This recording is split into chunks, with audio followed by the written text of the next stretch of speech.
Terima kasih Tuhan.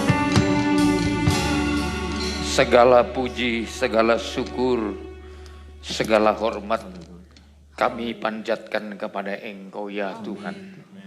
Sebab tidak ada yang lain yang patut disembah, dipuji, kecuali pribadi-Mu yang paling agung, paling mulia. Itulah Yesus Kristus. Kami sangat bersyukur kalau malam ini juga Tuhan masih menolong kami, melindungi kami Tuhan. Dan kami datang kepada Engkau dalam ibadah ini untuk menikmati berkat-berkat Tuhan, berkat rohani dari dalam sorga. Itu yang kami butuhkan hari-hari ini untuk menolong kami, mengatasi segala persoalan hidup kami. Kami tidak sanggup kalau bukan Tuhan yang hadir menjadi penolong. Oleh sebab itu urapilah kami, berikanlah kami firman Tuhan, dan urapi juga hamba-Mu, jadikan menjadi saluran berkat. Kami tolak segala tipu siasat setan, kuasa-kuasa gelap yang mau mencoba mencuri, merampas kehidupan kami. Kami hancurkan dalam nama Yesus. Kami siap untuk mendengar dengan baik. Dalam nama Tuhan Yesus Kristus kami bersyukur dan berdoa. Bersama kita katakan amin. Silakan duduk Bapak Ibu saudara-saudaraku yang kekasih.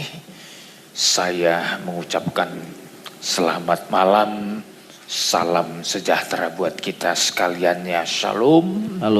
Shalom. Oleh anugerah dan pertolongan Tuhan, saya dan saudara ada di tempat ini adalah karena Dia. Dan kembali malam hari ini kita merenungkan kembali bahwa hidup ini harus berjuang dalam mempertahankan iman kita, ya. Kita harus berjuang dalam mempertahankan iman kita.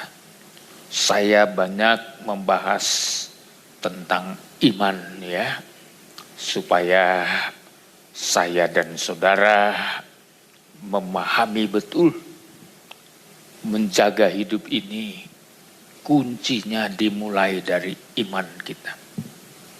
Itu sebabnya Alkitab mengajar kepada kita betapa pentingnya iman harus dijaga, ya.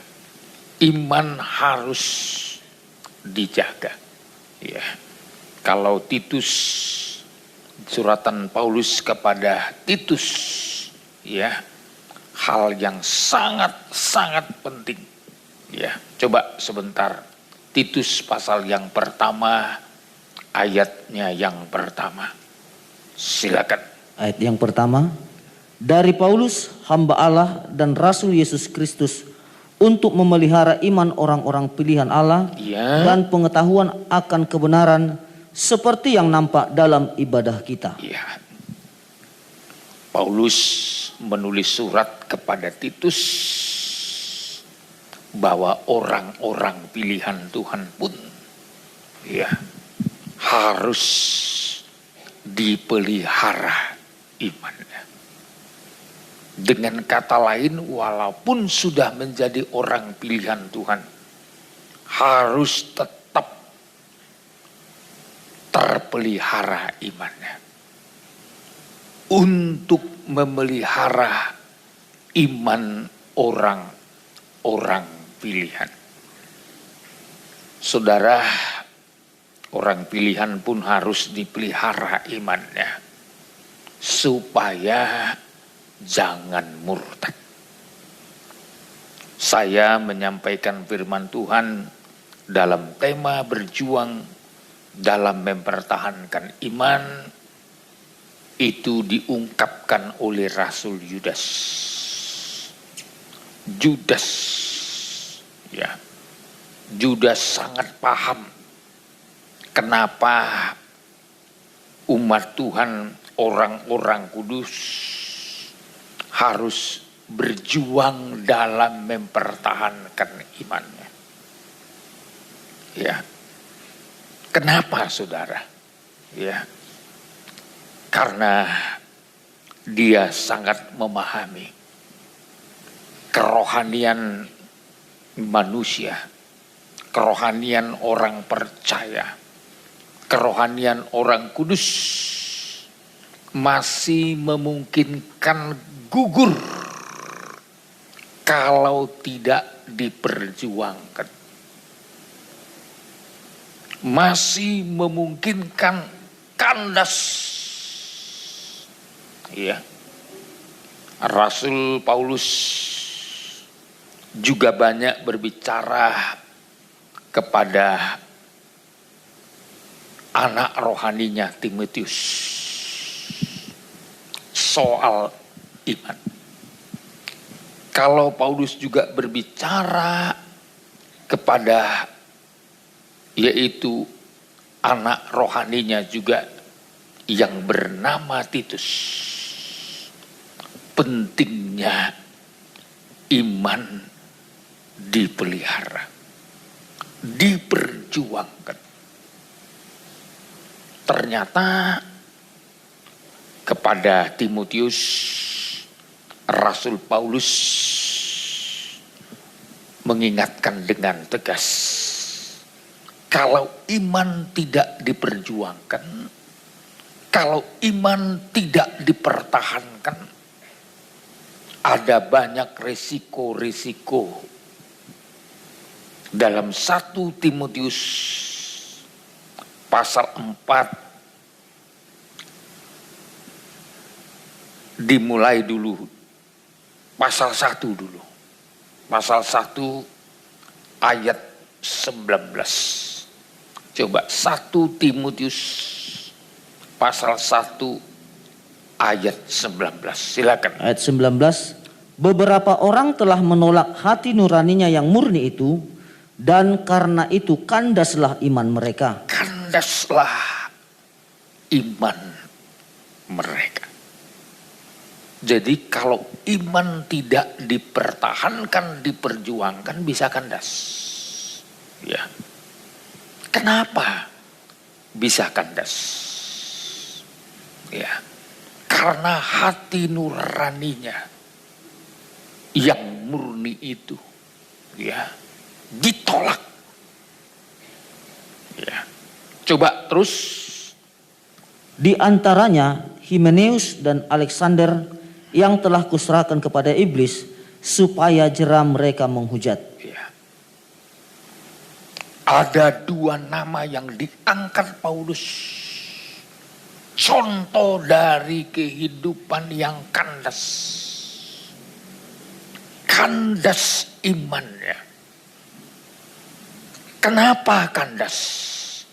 Karena bertentangan dengan hati nurani yang murni. Tidak mau mendengar suara hati. Ya. Jadi saudara, seringkali Tuhan juga berbicara kepada kita melalui firman-Nya, melalui suara hati kita. Ya. Suara hati manusia semuanya jujur. Ya. Suara hati manusia nggak bisa bohong. Mulut kita bisa berdusta, tapi hati kita nggak bisa. Ya. Ketika kita berdusta, suara hati kita sebenarnya berkata, kamu berdusta. Ya. Itu sebabnya dulu sebelum ada firman Tuhan untuk menolong manusia, ya, belum ada Alkitab, ya, belum ada ibadah semacam ini, Tuhan berbicara kepada manusia melalui suara hati. Suara hati manusia dipakai untuk mengingatkan. Paulus mengatakan, iman kandas. Karena apa? Karena tidak menerima atau tidak mau mendengarkan suara hati. Sebenarnya sama. Sampai sekarang juga begitu. Seringkali iman kita kandas karena suara hati kita yang murni kita tidak dengarkan. Sebenarnya hati kita udah ngomong, jangan. Sebenarnya hati kita juga ngomong, lakukan firman-Nya. Tapi sering sekali saudaraku, karena kita tidak mau mendengarkan suara hati kita, kandaslah iman kita. Jadi Paulus sangat paham soal iman. Yang paling merusak kehidupan iman kita sebenarnya bukan faktor luar, bukan. Faktor di dalam diri kita sendiri. Kita tidak mau diingatkan, kita tidak mau ditegur, kita nggak mau dikoreksi. Ini letak persoalannya. Yang kedua, ya, iman kita juga akan rontok ketika kita mengikuti roh penyesat. Ya. Bagaimana prakteknya? Ya. 1 Timotius 4 ayat yang pertama. Ayat yang pertama dengan perikop tugas Timotius dalam menghadapi pengajaran sesat. Ya. Tetapi roh dengan tegas mengatakan bahwa di waktu-waktu kemudian ada orang yang akan murtad lalu mengikuti roh-roh penyesat dan ajaran setan-setan. Setan. Terus oleh tipu daya pendusta-pendusta yang hati nuraninya memakai cap mereka. Iya. Jadi poin yang kedua, rontoknya iman. Ini berhubungan dengan roh penyesat. Walaupun dulunya mereka hidup benar, tapi bisa dirontokkan melalui ajaran yang lain. Ya.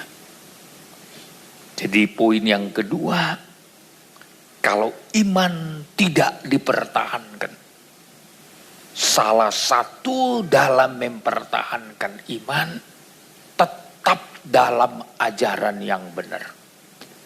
Haleluya. Amin. Ini loh, ya, tetap dalam ajaran yang benar. Kalau kita berikan peluang kepada ajaran-ajaran yang lain,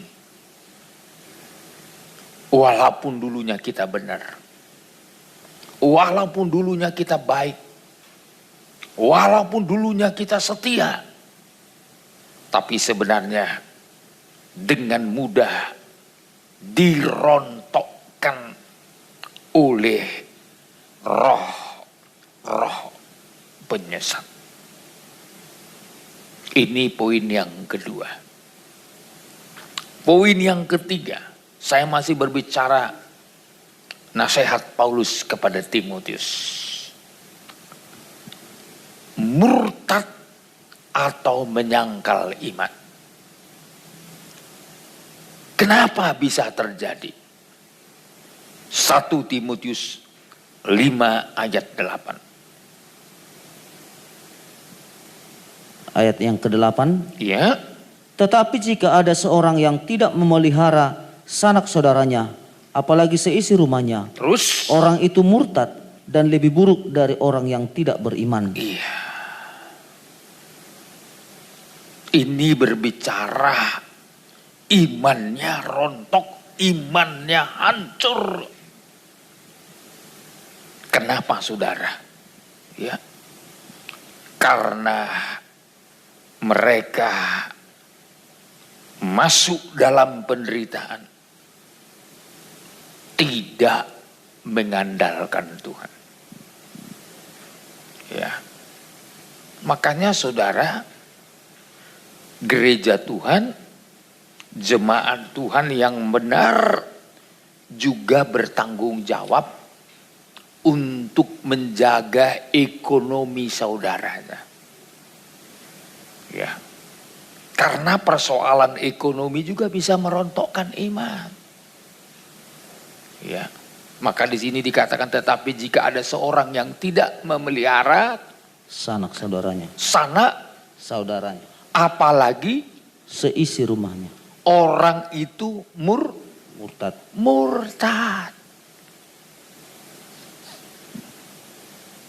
Jangan sampai orang murtad gugur imannya karena tidak terpelihara soal ekonomi. Kenapa saya selalu mengajak jemaat harus kreatif, harus sungguh-sungguh bekerja. Bahkan juga kalau memungkinkan harus mampu membuka lapangan pekerjaan.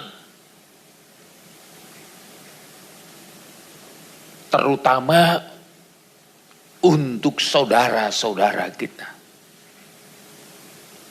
Bahkan di sini disebut seisi rumahnya. Apalagi seisi rumahnya. Siapa seisi rumah saudara? Kalau suami, siapa seisi rumahnya? Istrinya, anak-anaknya. Jangan sampai istri kita, anak-anak kita rontok imannya karena tidak terpelihara. Begitu juga kebalikannya. Jangan sampai rontok iman suami kita karena tidak didukung istri dalam hal soal pemeliharaan hidup. Ya.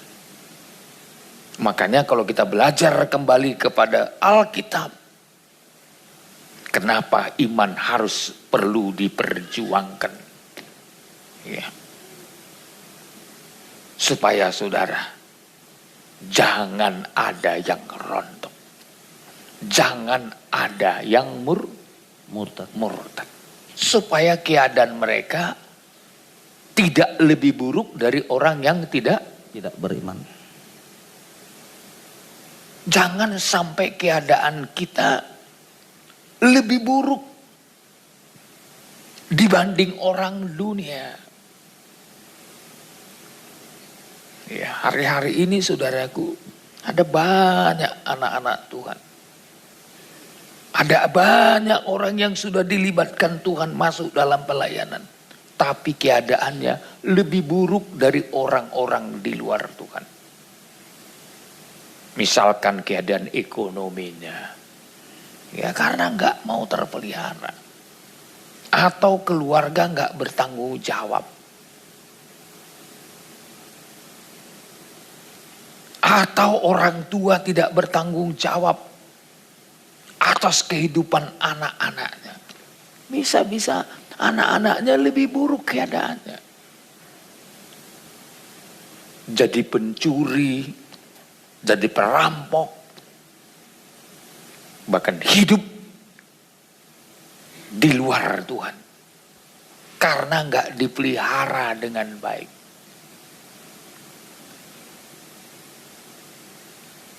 Tapi kalau kita berbicara tentang kekristenan, berbicara tentang iman,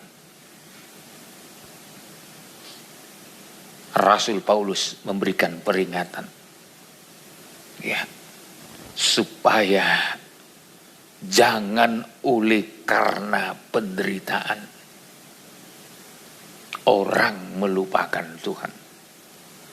Ya, hari-hari ini saudaraku lihat aja. Dunia kita yang sekarang ini sedang betul-betul diuji hebat-hebatan. Ya. Selama ini kan kita menganggap apa namanya? Ya. Sepertinya COVID-19 sudah selesai. Ya, muncul isu yang baru lagi. Varian yang baru, katanya tanpa gejala.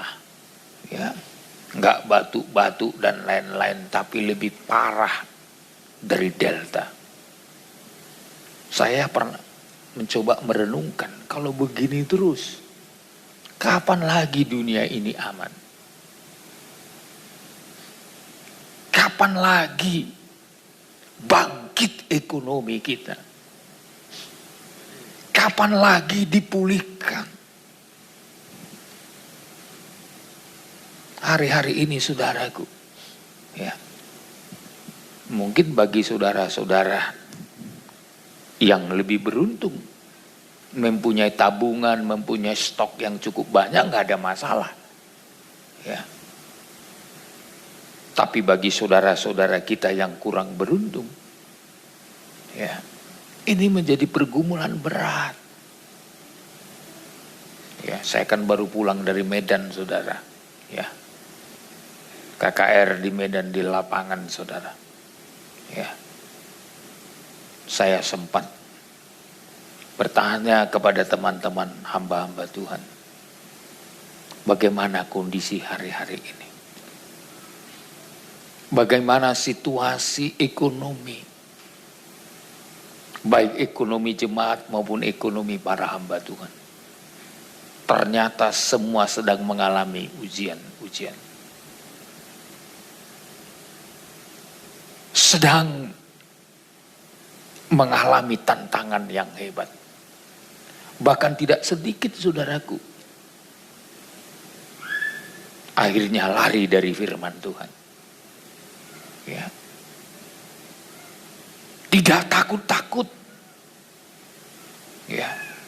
Asal mendapatkan uang dengan segala macam cara. Ya. Menawarkan segala macam yang sebenarnya isinya kosong. Ya. Menawarkan investasi, menawarkan bantuan. Ada yang sedengar, saudara, kamu mau dapat sekian? Ada sponsor, ada penyumbang, tapi kamu harus kasih dulu 400.000. Nanti kamu dapat 100 juta. Siapa nggak tergiur? Dengan modal 400.000 dapat 100 juta. Ada banyak yang tergiur. Dalam situasi ekonomi yang hari-hari ini sedang bergumuran. Ya. Bayangkan. Penipuan-penipuan. Bukan hanya kelas 400.000. Ada yang 50.000. Segala macam caranya untuk mendapatkan. Oleh sebab itu saudaraku, Paulus mengingatkan, iman bisa murtad, orang bisa menyangkal Tuhan, termasuk oleh penderitaan. Memang kebanyakan penderitaan mendorong orang untuk mencari Tuhan. Baru-baru ini di seminar, tema pemberitaan firman yang saya sampaikan adalah, ya, kesulitan merupakan berkat untuk menerima kasih karunia yang baru. Ada kalanya kesulitan berubah menjadi berkat. Kutuk berubah menjadi berkat. Kalau kita memahami kehendak Tuhan di dalamnya. Seperti Adam. Setelah dia jatuh dalam dosa. Salah satu hukuman sebenarnya untuk Adam. Terkutuklah tanah. Tapi di balik terkutuk tanah, ternyata ada kalimat yang lain. Terkutuklah tanah demi engkau. Terkutuklah tanah demi kebaikanmu. Andai kata tanah tidak terkutuk, Adam akan hidup sebebas-bebasnya. Andai kata tanah tidak terkutuk, Adam hidup tanpa kerja keras. Andai kata tanah tidak terkutuk, manusia tidak akan pernah memanggil nama Tuhan, minta pertolongan sama Tuhan. Memang seharusnya penderitaan itu mendorong kita untuk lebih serius mengandalkan Tuhan. Tapi kalau kita bahas dalam suratan Timotius di sini, ada orang yang menyangkal Tuhan, menyangkal imannya karena tidak dipelihara. Tetapi jika ada seorang yang tidak memeliharakan sanak saudaranya, jadi berarti saudara, orang Kristen itu orang yang turut harus bertanggung jawab untuk saudaranya. Haleluya. Haleluya. Termasuk saudara seiman. Kapan kita bisa menolong saudara seiman? Kalau kita sendiri gak diberkati. Kalau kita sendiri gak punya hikmat. Kalau kita sendiri gak punya kasih, kapan kita bisa menolong orang lain? Untuk diri kita sendiri saja kita gagal. Bagaimana untuk menolong orang lain?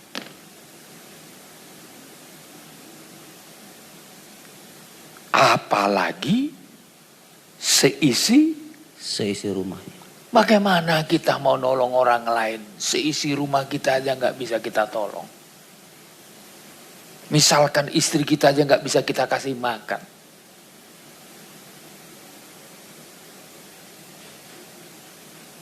Mungkin saudara tersinggung kalau saya tegur dengan tegas.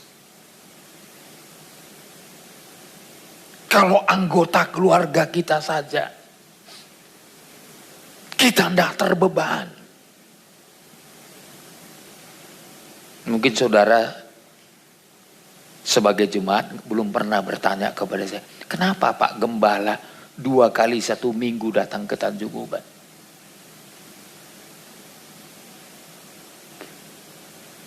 Kadang harus mencangkol, masuk lumpur. Saya tidak kekurangan makan, saudara. Ya. Kami diberkati Tuhan. Tapi saya tahu, hari-hari ini ada banyak orang yang memerlukan kebutuhan makan, minum, dan lain-lain. Lebih bagus kita bekerja keras agar hidup kita bisa berbagi, agar hidup kita jadi berkat, daripada saya tidur-tidur tinggal hanya menghitung persembahan. Lebih bagus berkeringat. Sampai ada yang bertanya, Pak Gembala kok mau lagi begini? Orang di sekitar saya kan banyak. Ada pendeta pembantu, ada pendeta muda.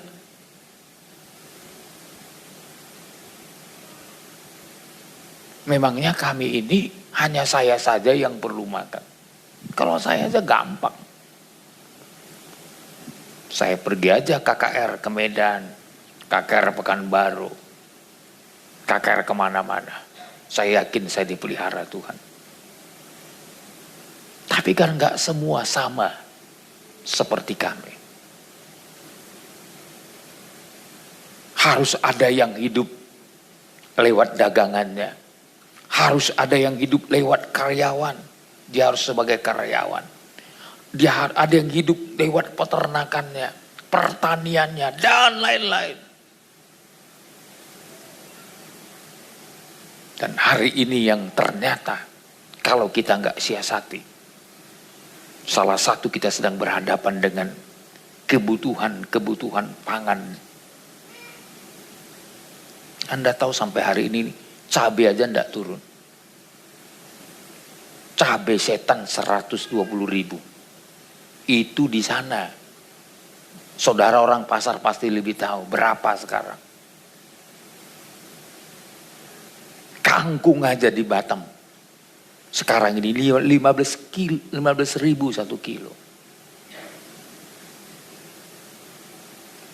Bahkan sayur-sayuran yang lain sulit didapatkan. Kalau begini terus perputarannya, ada banyak yang konyol. Makanya kita gereja Tuhan gak boleh tinggal diam. Gereja Tuhan gak boleh santai. Yang penting aku makan, gak bisa. Ayat ini menjadi renungan bagi kita malam ini. Haleluya. Jangan sampai orang murtad karena kita tidak ikut bertanggung jawab.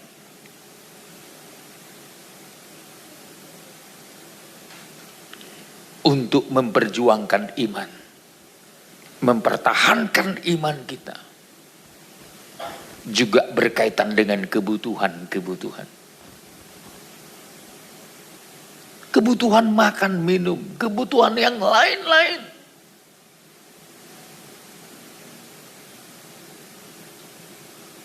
Dan kita sekarang hidup di akhir zaman. Sudah dekat hari kedatangan Tuhan. Jangan sampai ada lagi yang gugur imannya. Yang kendor imannya. Hanya karena perkara-perkara duniawi ini. Hanya jasmani ini. Makanya saya selalu ayo. Kadang seperti gila kita mengajak orang. Ya. Kadang renungkan hari Senin saya kadang sudah di Tanjung Uban ini. Ya. Pulang Rabu, datang lagi Jumat, pulang Sabtu.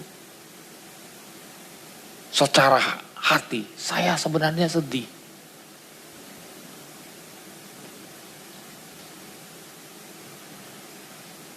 Dalam hati saya, apa yang saya cari? Apa yang sedang saya perjuangkan? Apalagi kalau saya lihat pengerja enak, duduk-duduk, nongkrong-nongkrong gini-gini. Ya. Tanpa berdoa pun makan. Ya. Tanpa meneteskan air mata pun. Tidak ikut bekerja keras. Tidak ikut bergumul. Tidak ikut berlutut di bawah kaki Tuhan.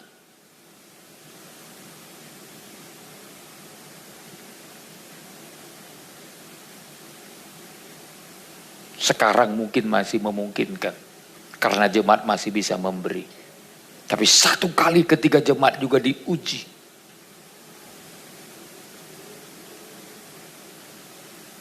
Apa yang harus kita lakukan? Apakah kita hanya sedang berharap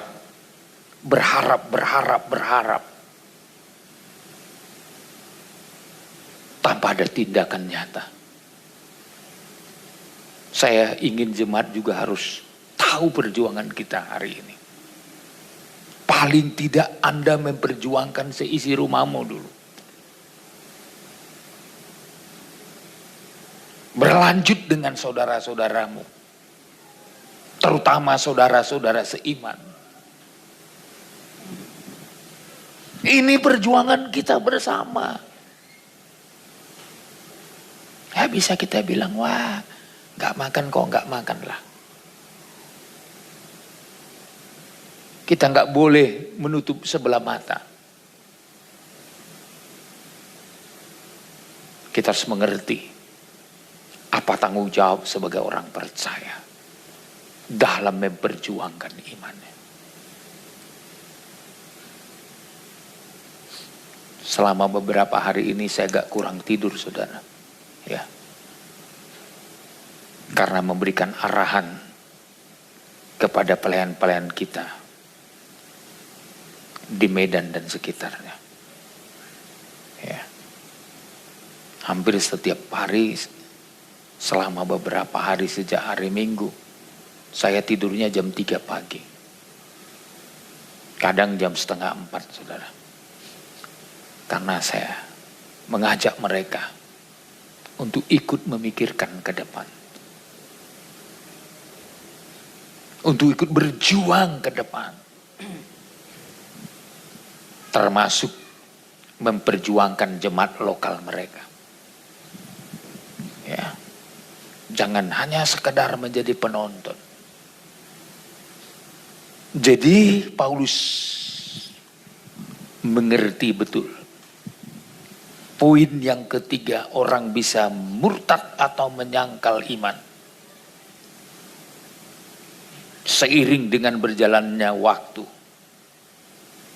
Karena penderitaan, orang bisa murtad. Yang keempat, ya, memungkiri iman. Artinya meninggalkan imannya yang semula. 1 Timotius 5 ayat 12. 1 Timotius 5 ayat 12. Ayat 12. Dan dengan memungkiri kesetiaan mereka yang semula kepadanya, Ya, mereka mendatangkan hukuman atas dirinya. ya. Mereka mendatangkan hukuman Atas dirinya. atas dirinya. Orang bisa berubah setia, ya, yang pada mulanya setia, akhirnya berubah setia. Dalam konteks ini karena ketakutan. Ketakutan juga bisa merontokkan iman. Petrus orang yang percaya. Petrus pada awalnya orang yang berkomitmen. Dia berani berkata, kalau orang lain meninggalkan engkau, kalau aku tidak akan. Tapi satu kali ketakutan datang. Dia gagal mempertahankan imannya. Dia menyangkal Tuhan sebanyak 3 kali. Karena persoalan ketakutan. Orang bisa rontok imannya karena persoalan ketakutan. Mungkin saudara tidak takut ada orang yang mengancam saudara. Tapi banyak yang disebut ketakutan. Ketakutan menghadapi masa depan. Ketakutan menghadapi ekonomi. Ketakutan menghadapi sakit penyakit. Dan segala macam. Kenapa sampai orang ada yang berdukun? Menduakan Tuhan. Karena ketakutannya. Saat penyakit datang.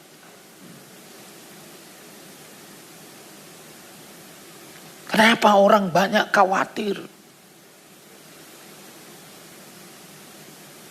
Sampai Yesus memberikan topik khusus. Jangan kamu khawatir. Orang-orang yang khawatir disejajarkan dengan orang yang tidak mengenal Tuhan.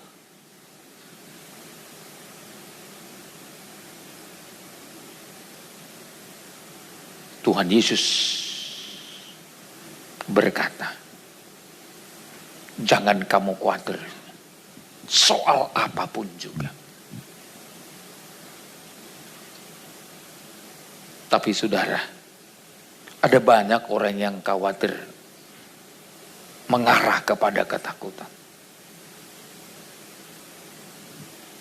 Ketakutan. Jadi Paulus mengingatkan,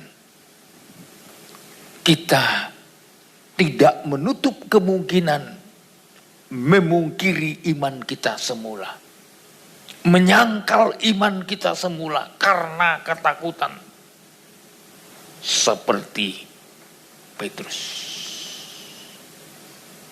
Ya, hari-hari ini makin kelihatan, saudara. Ya, sampai banyak yang harus, ya, sampai masuk dalam nikah. Berapa banyak orang karena takut tidak mendapatkan jodoh harus menyangkal imannya, ya, harus meninggalkan Tuhan. Kita bersyukur sama Tuhan. Sampai malam hari ini Tuhan kasih kekuatan. Haleluya. Haleluya. Termasuk ekonomi saudara. Itu anugerah Tuhan. Anda gak takut. Walaupun mungkin harus cari pagi untuk makan sore. Atau cari sore untuk makan pagi. Tapi saya lihat di Tanjung Uban gak ada begitu. Kalau kita jujur semua, untuk esok pun Tuhan sudah sediakan untuk kita.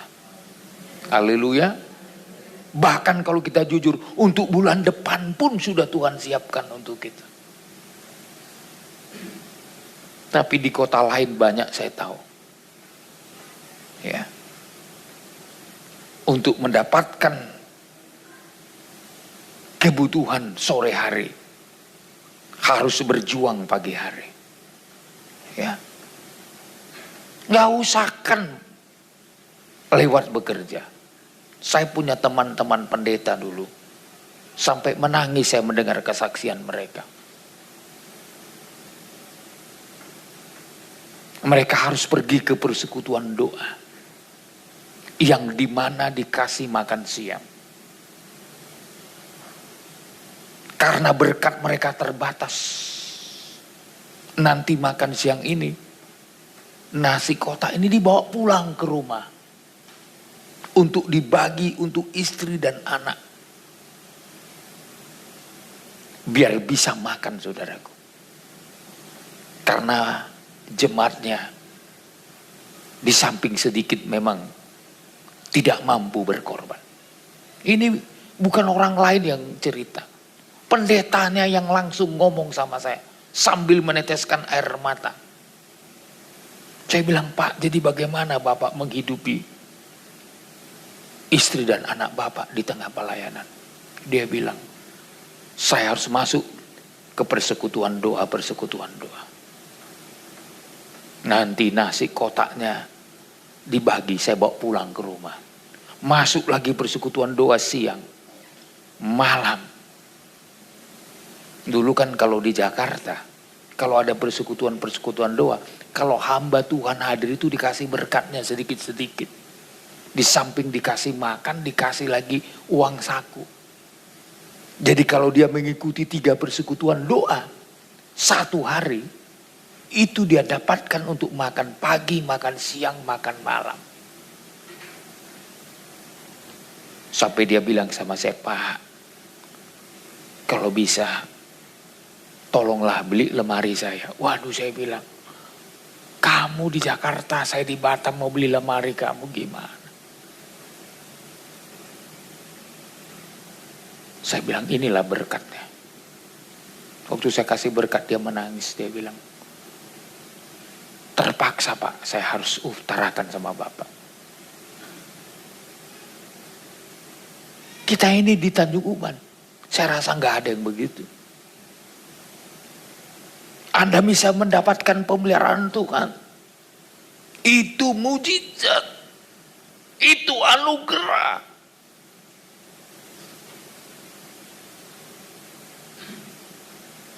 Jangan takut. Haleluya. Haleluya. Jangan takut. Miliki firman Tuhan. Miliki kuasa Roh Kudus. Memiliki tanda pemeliharaan Tuhan. Dan selanjutnya ada yang menyimpang dari iman. Kenapa sampai orang bisa juga menyimpang dari iman? Coba 1 Timotius 6 ayat 10 dulu, ayat 10. Ayatnya yang ke-10. Karena akar segala kejahatan ialah cinta uang. Sebab oleh memburu uanglah beberapa orang telah menyimpang dari iman dan menyiksa dirinya dengan berbagai-bagai duka. Ayat 21. Ayatnya yang ke-21. 21. Karena ada beberapa orang yang mengajarkannya dan dengan demikian telah menyimpang dari iman. Kasih karunia menyertai kamu. Jadi bisa menyimpang dari iman, termasuk persoalan uang, cinta uang. Semua kita butuh uang, tapi jangan tempatkan cintamu kepada uang. Biar Tuhan menjadi tempat cinta kita.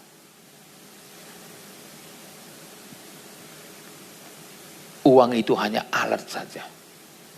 Pribadi yang layak kita cintai itulah Tuhan.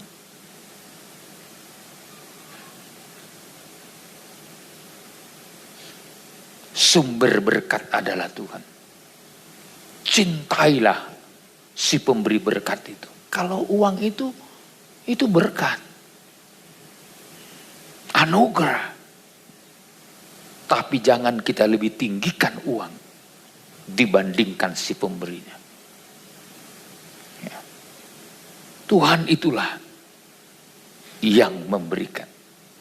Jadi saya memeriksa suratan Timotius dari 1 Timotius sampai 2 Timotius. Rasul Paulus banyak berbicara tentang iman. Bagaimana iman yang gagal. Oleh sebab itu saya mau katakan, berjuang dalam mempertahankan iman. Ini perjuangan utama dalam pengikutan kita kepada Tuhan. Perjuangan yang paling penting. Pertahankan iman. Oleh sebab itu saudara, supaya iman kita tidak rusak, iman kita perlu diproteksi. Amin. Mau diproteksi iman saudara? Haleluya. Haleluya. Ya. Ada 3 poin untuk membuat iman saudara terproteksi. Yang pertama saudaraku, miliki tetap firman Tuhan. Nubuat firman Tuhan. Anda pasti diteguhkan. Haleluya. Coba kita lihat 2 Petrus 1 ayat 19 sampai dengan ayat 21. 2 Petrus 1 ayat 19. Iya. Dengan demikian kami makin diteguhkan oleh firman yang telah disampaikan oleh para nabi. Alangkah baiknya kalau kamu memperhatikannya sama seperti memperhatikan pelita yang bercahaya Iya. di tempat yang gelap sampai fajar menyingsing dan bintang timur terbit bersinar di dalam hatimu. Iya. Dengan demikian kami makin diteguhkan oleh firman. firman nubuat, firman yang menunjukkan masa depan kita. Itu kita butuhkan hari-hari ini untuk meneguhkan kita. Kalau ada firman Tuhan, firman nubuat, kita lihat datang kesukaran, oh udah tertulis. Kita lihat manusia semakin jahat, oh udah tertulis. Kita lihat manusia akhir zaman garang, udah tertulis.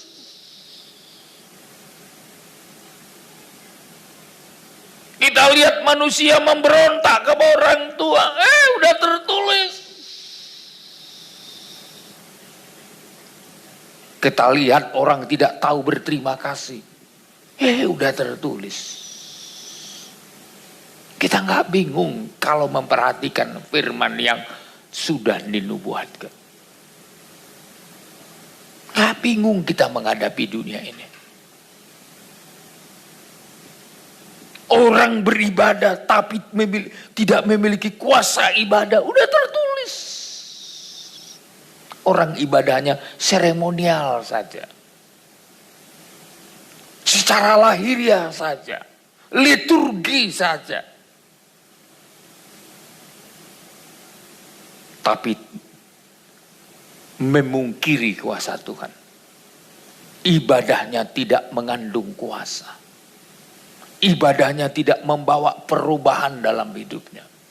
Saya seringkali mengatakan kalau kita beribadah, tanda ibadah itu berkuasa, kita berubah. Amin.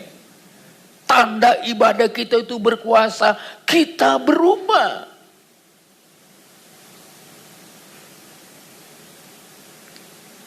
Jadi ibadah yang di dalamnya ada kuasa, mengubah, memberi pengharapan, mencelikkan mata rohani kita untuk dapat mengenal Tuhan dengan benar. Ini tandanya. Jadi sebenarnya kalau nggak berubah-berubah orang, karena dia masuk dalam ibadah, tidak menerima kuasa Tuhan. Kenapa nggak menerima kuasa Tuhan? Karena hatinya tertutup.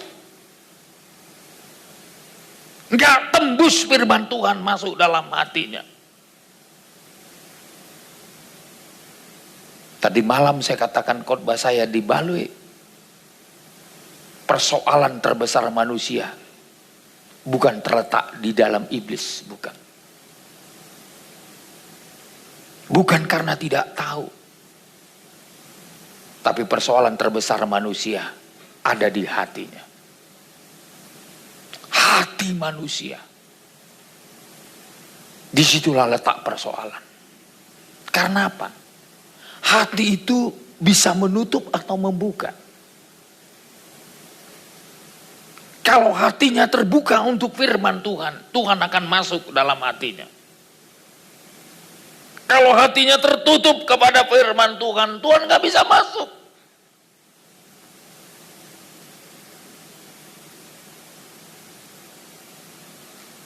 Yang kedua pada pilihannya,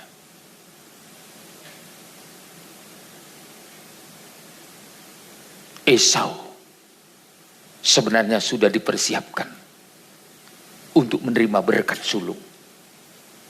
Tapi dia memilih menjual kesulungannya. Sehingga dia kehilangan berkat sulung. Walaupun dia mau mencari kembali dengan mencucurkan air mata, dia tetap ditolak. Dia ditolak oleh Tuhan. Dia ditolak dalam berkat sulung karena pilihannya sendiri. Tuhan tidak pernah melahirkan kita jadi orang jahat. Gak pernah. Mau jahat atau mau baik, itu pilihan ada pada kita. Ya. Judas tidak dilahirkan untuk jahat. Tidak, saudaraku. Pada awalnya Judas itu dipanggil, dipilih Tuhan masuk jadi murid. Dipersiapkan jadi rasul. Tapi Judas memilih jalan hidupnya sendiri.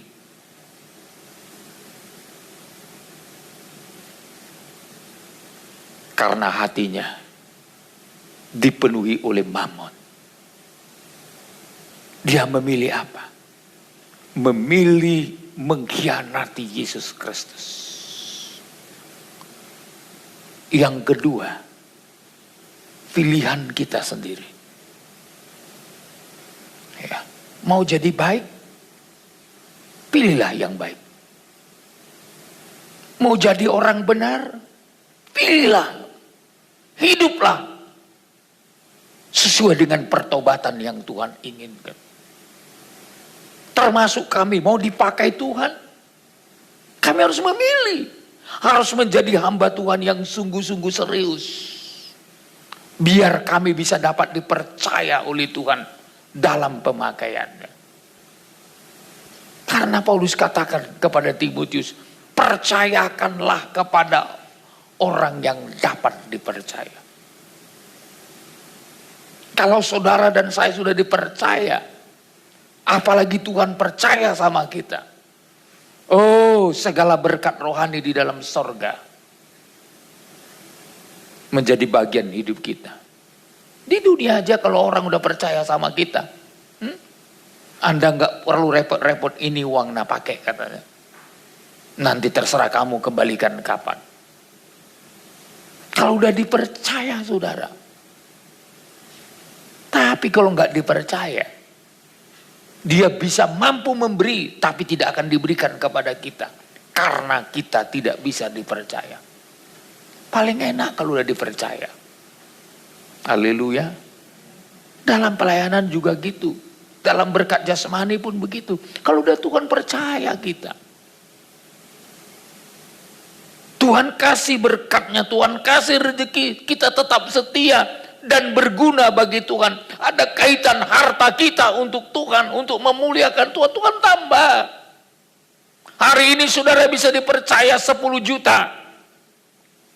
Bagi Tuhan tidak berat memberikan bulan depan 100 juta. Karena Tuhan lihat 10 juta engkau sudah bisa dipercaya. Engkau memakai hakmu, mengembalikan haknya Tuhan. Tuhan tambah lagi. Makin dipercaya, makin Tuhan percayakan perkara-perkara yang lebih besar. Alkitab mencatat, kalau kita bisa dipercaya dalam perkara kecil, Tuhan memberikan kepercayaan perkara-perkara besar. Haleluya. Kadang 1 juta aja dikasih Tuhan, aduh gak bisa kita dipercaya. Bagaimana Tuhan mau kasih 10 juta? Bagaimana Tuhan mau kasih 100 juta? Apalagi miliar-miliar. Gak mungkin Tuhan mau kasih. Sebab dia tahu kita bisa dipercaya atau tidak bisa dipercaya. Ya. Makanya kadangkala Tuhan menunggu sampai kita dipercaya, baru Tuhan beri. Tuhan menunggu sampai kita dewasa, baru Tuhan memberi. Sama dengan anak saudara. Masih kelas 5 SD atau kelas 6 SD minta sepeda motor yang tinggi besar. Saya yakin orang tua yang sayang anak gak akan dia beli. Tunggu nak, kau dewasa, baru saya berikan sepeda motor. Kalau kita berikan belum tepat pada waktunya, mencelakakan. Udah patah kakinya, baru, oh Tuhan tolong. Tuhan bilang, kau yang patahkan kakinya. Karena kamu memberi fasilitas kepada orang yang belum bisa terlatih untuk dipercaya. Jadi untuk dipercaya itu butuh waktu, butuh kedewasaan. Ya. Haleluya. Seringkali kan kita mau minta hanya karena mengandalkan anak Bapa. Saya kan anak Bapa. Betul. Galatia berkata, sebelum akil balik, walaupun dia anak. Coba sebentar. Kitab Galatia saudara ya.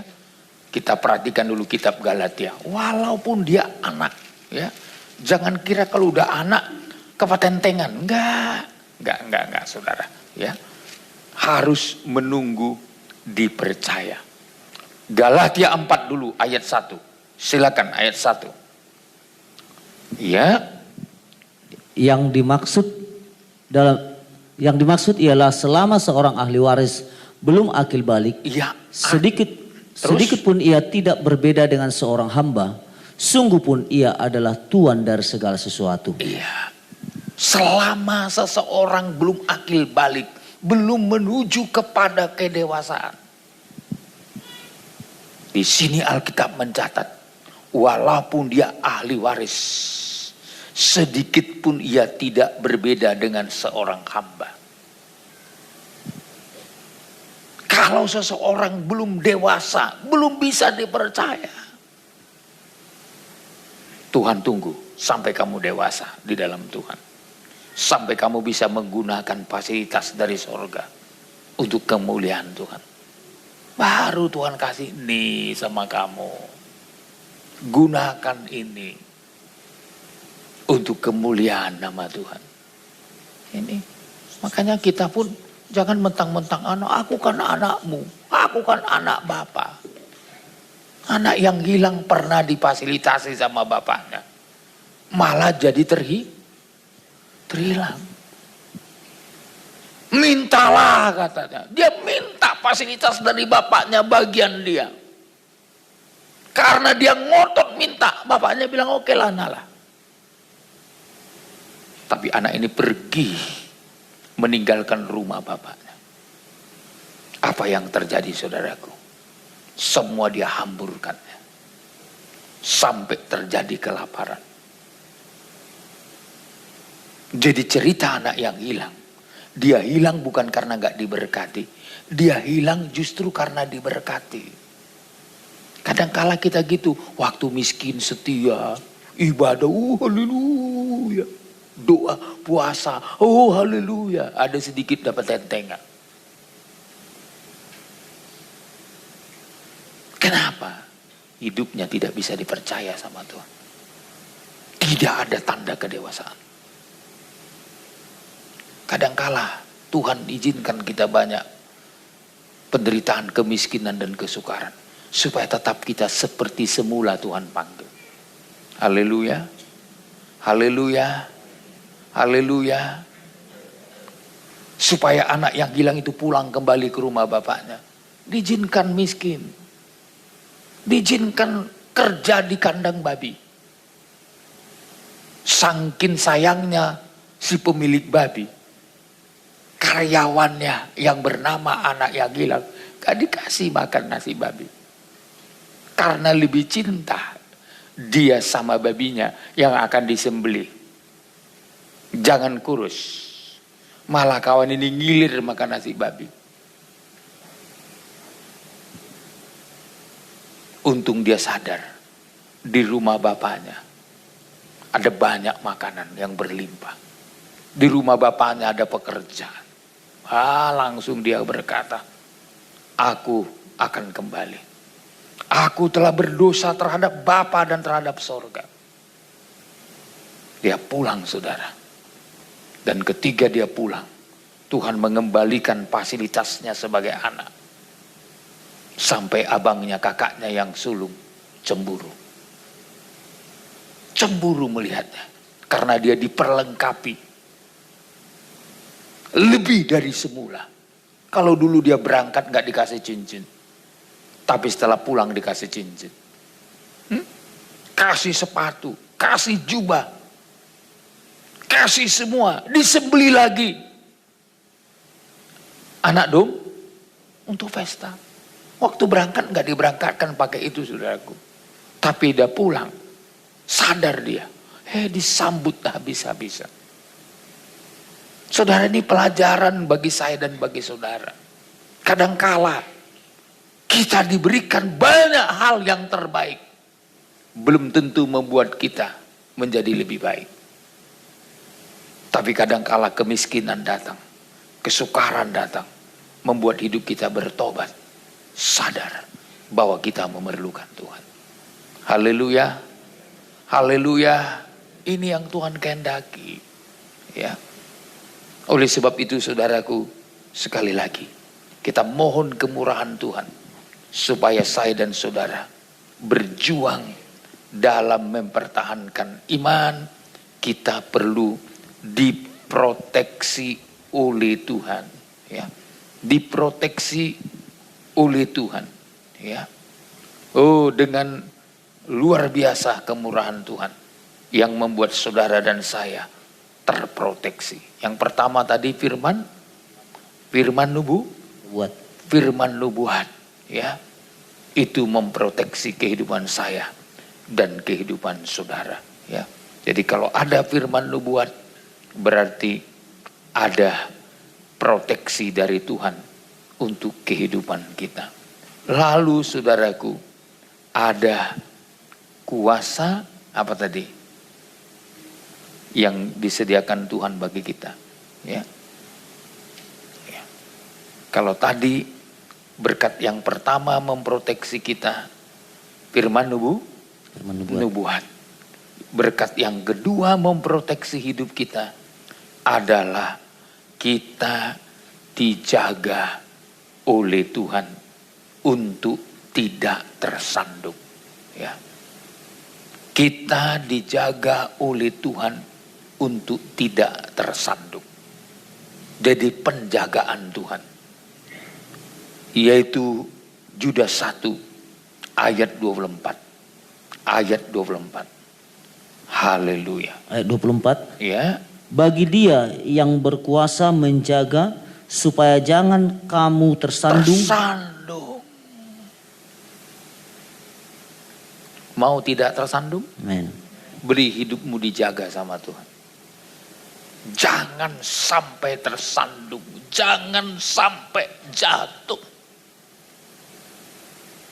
Suratan Petrus berkata, ada 7 langkah yang harus semakin meningkat dalam pengikutan kita kepada Tuhan. Dan akhirnya kita tidak akan pernah tersandung.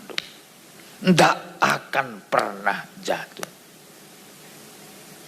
Yang ketiga yang menjaga kita. Terus Pak. Dan membawa kamu dengan tak bernoda dan penuh kegembiraan di hadapan kemuliaannya. Iya. Membawa kamu dengan tak bernoda dan penuh kegembiraan.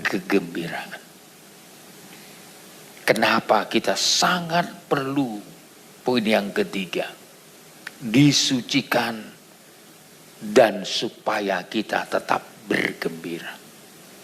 Salah satu kegembiraan itu menjaga kita. Haleluya. Makanya kalau orang udah hatinya gembira, udah aman itu.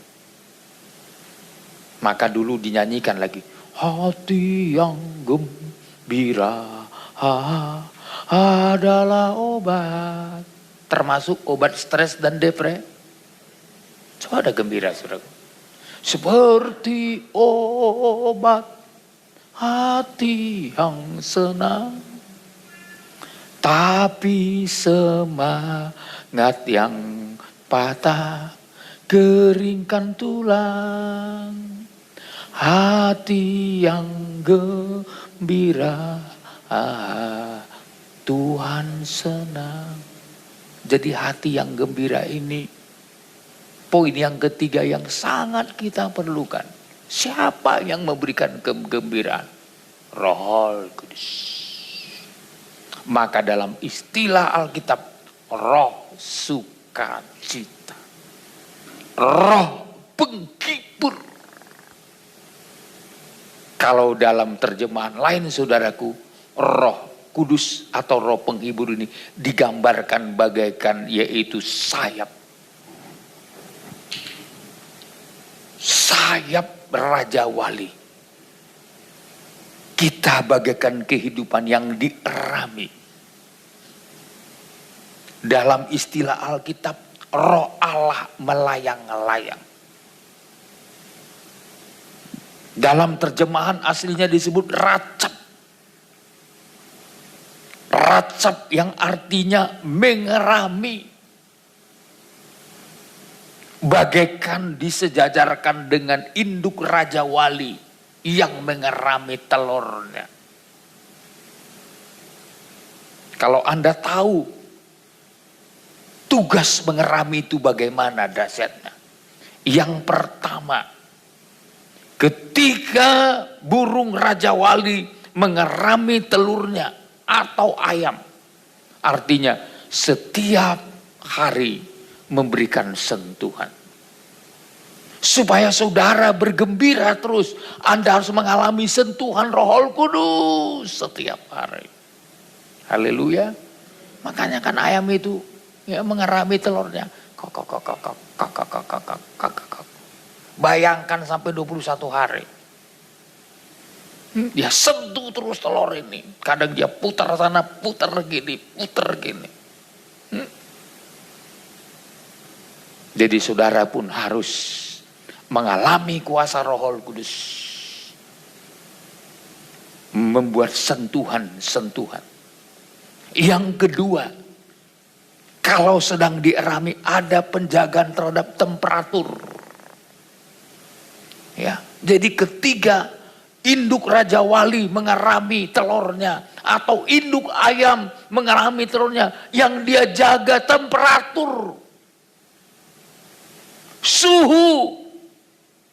Jadi Roh Kudus itu menjaga suhu rohani saudara biar jangan naik turun.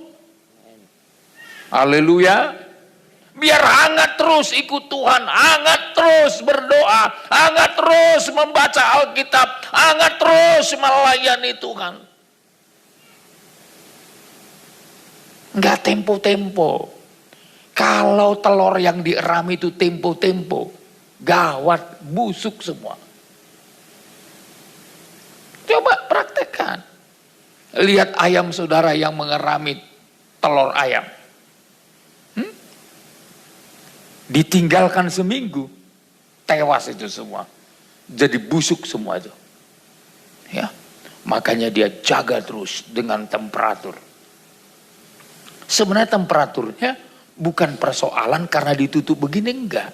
Tapi karena dekat dengan kepak sayapnya. Panas itu. Ketiak ayam itu panas. Ya. Jadi dijaga temperaturnya. Sampai dia nanti puncaknya adalah memiliki kehidupan yang bergerak. Bayangkan setelah tiba waktunya, ayam itu sendiri yang membongkar sarangnya. Kik, kik, kik, kik, kik, tuk. Mulai nampak kepalanya. Ya, tuk. Sampai badannya semua keluar. Jadilah namanya anak ayam yang sudah menetas. Itu sebabnya digambarkan. Mengerami itu bagaikan racap, ya, mengerami, menjaga terus, ada sentuhan-sentuhan, ada terus temperatur yang baik, terjadi satu perubahan dari telur menjadi anak ayam atau menjadi anak burung Raja Wali. Saudara, kalau ini ada pada kita semua, oh luar biasa, kita dijaga melalui firman nubuat. Oh, kita dijaga terus oleh Tuhan supaya tidak tersandung. Kita dijaga oleh Tuhan juga lewat kuasa Roh Kudus. Maka kita akan berhasil memperjuangkan iman kita. Haleluya. Haleluya. Amin. Kiranya Tuhan berkati kita. Waktu kita sampai di sini saudaraku. Kita tutup Alkitab kita. Kita datang pada Tuhan. Kita bersyukur kepada Tuhan. Haleluya. Ku bersyukur Tuhan buat semua yang ku alami. Ku bersyukur Tuhan. Haleluya. Semua yang terjadi di dalam hidupku. Kita percaya semua yang terjadi dalam hidup kita. Kita tahu seizin Tuhan. Dan seizin Tuhan, biarlah Tuhan dimuliakan dalam seluruh kehidupan kita. Haleluya. Mari kita bangkit berdiri.